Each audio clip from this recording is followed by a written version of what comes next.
Donc ça, c'est la première chose, bien évidemment, c'est toutes ces questions qu'on peut se poser par rapport à la traduction. Ensuite, il y a toutes les questions qu'on peut se poser concernant l'enseignement des langues. C'est-à-dire comment on va expliquer tout ça, comment on va enseigner, comment nos apprenants ils arrivent à exprimer leurs émotions finalement au bout du compte. Autrement dit, qu'est-ce qu'on leur donne nous comme outil et comment eux en plus ils les conceptualisent. C'est-à-dire ce n'est pas seulement j'apprends, c'est le travail qu'on a fait hier.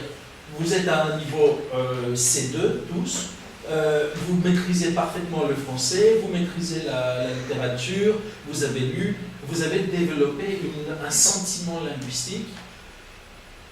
Maintenant, la question qui se pose, c'est comment les apprenants ils commencent à développer ce sentiment. C'est-à-dire, quand on va leur enseigner la colère, qu'est-ce qu'ils vont comprendre par le mot colère? Tout à l'heure,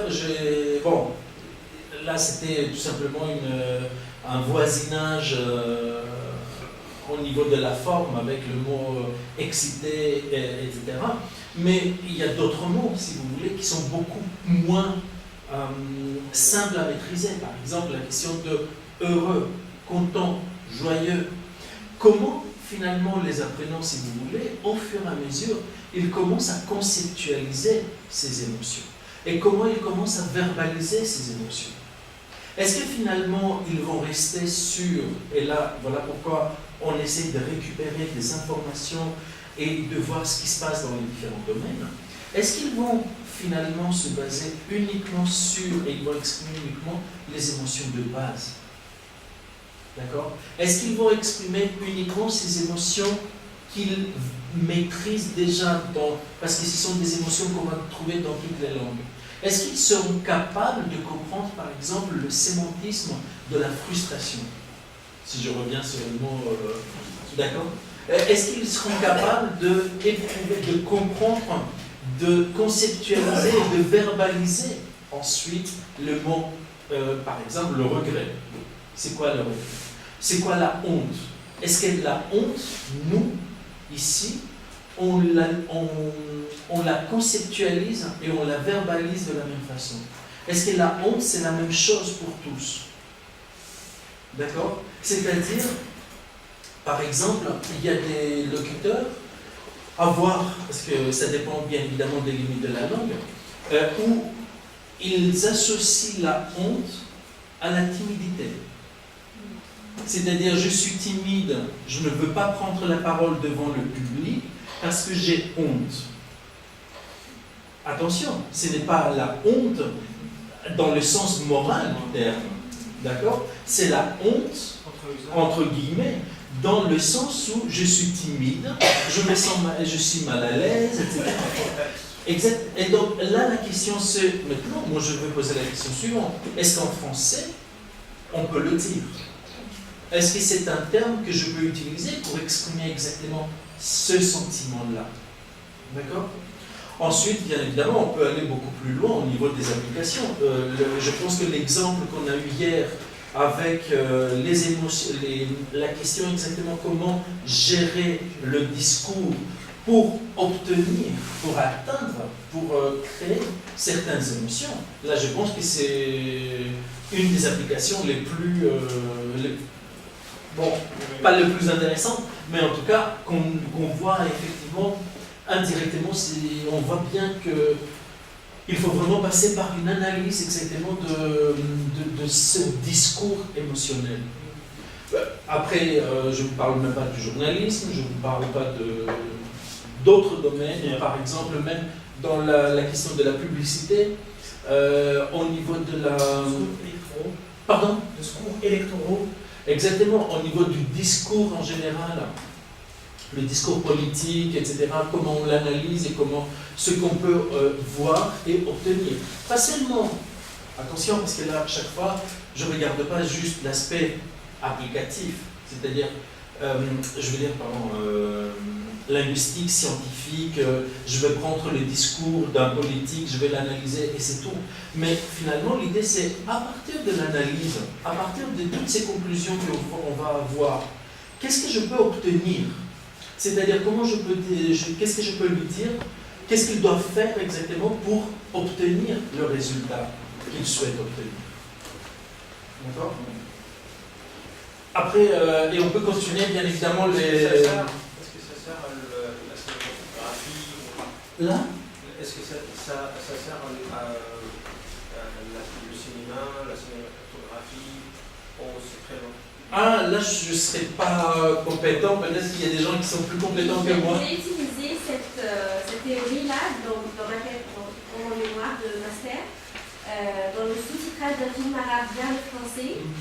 Et donc j'ai fait une analyse multimodale en comparant la perception du film par un public français et un public égyptien. Et donc les résultats étaient tout à fait... Et vous pouvez nous en parler un peu? Parce que là, moi je vous ai parlé au début, je vous ai montré juste le travail de Madame Lambrou, par exemple, au niveau du sous-titrage, et comment on traduit la colère par des différents moyens.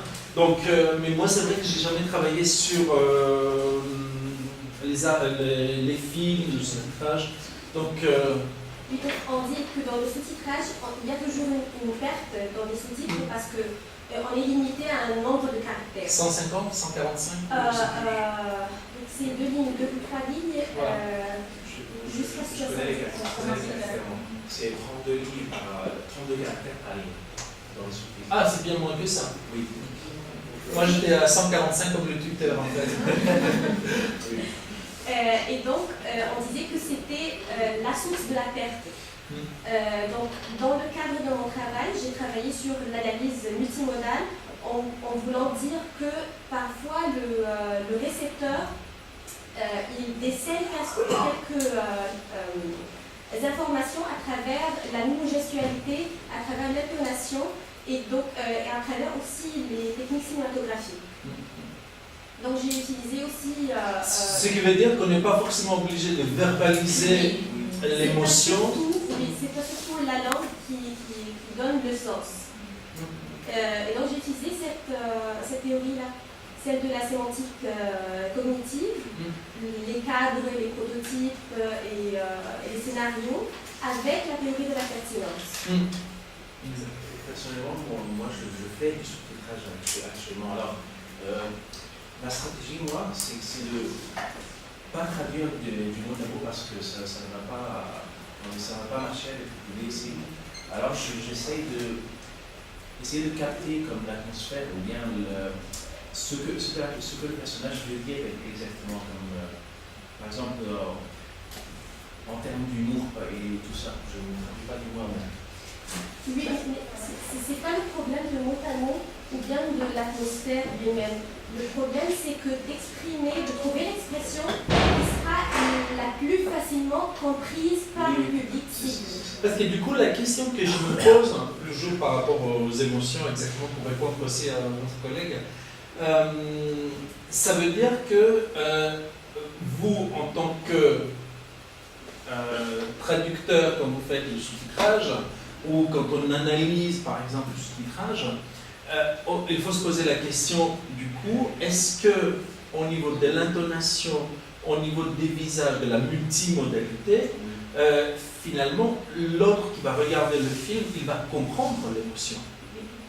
C'est la question que je me pose en fait. Voilà pourquoi vous voyez maintenant pourquoi j'ai mentionné également toute la question avec la reconnaissance des émotions, parce que tout à l'heure, il y avait 2 personnes qui discutaient. Ils utilisaient pour moi l'intonation que j'aurais si c'était une dispute, par exemple. Alors que là, c'est un échange, une conversation amicale.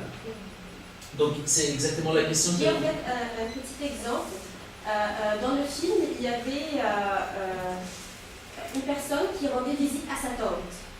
Et donc, sa tante lui proposait du thé. Et dans notre culture, lorsqu'on nous propose de boire ou de manger quelque chose, on va refuser au début. Et on va insister une deuxième fois. On va insister plusieurs fois, oui, pour qu'on dise oui. Ça ne marche pas. Et donc, c'est pas compris de la même façon par les Français. Donc, lorsque sa tante lui avait dit est-ce que tu veux du thé, lui, il lui a dit en arabe non merci. Et donc la traduction était non merci. Et donc les Français ont compris Alors que devant sa mimo-gestualité, ça devait être traduit par je vous dérange pas, au lieu de dire non merci. Ne vous inquiétez pas, j'ai exactement le même problème de communication avec ma mère maintenant qui insiste 10 fois. Parce qu'elle ne comprend pas que je ne veux pas. Moi j'utilise l'aspect français, elle plutôt grec, donc du coup on a le même problème de communication. Donc, je comprends. Non mais c'est exactement la question finalement. Les émotions de toute façon ce n'est pas seulement au niveau du discours, c'est aussi au niveau de... différents niveaux, la multimodalité avec les intonations, le visage, etc. Tout avec un background en fait culturel qu'il faut absolument maîtriser.